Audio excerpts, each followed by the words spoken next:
पड़ेला।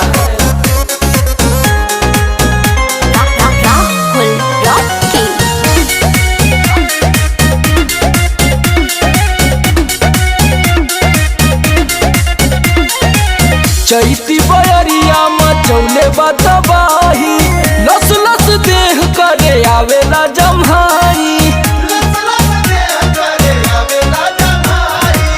चैती बयरिया मचौले बतबाही, लस लस देह करे आवेला जम्हाई।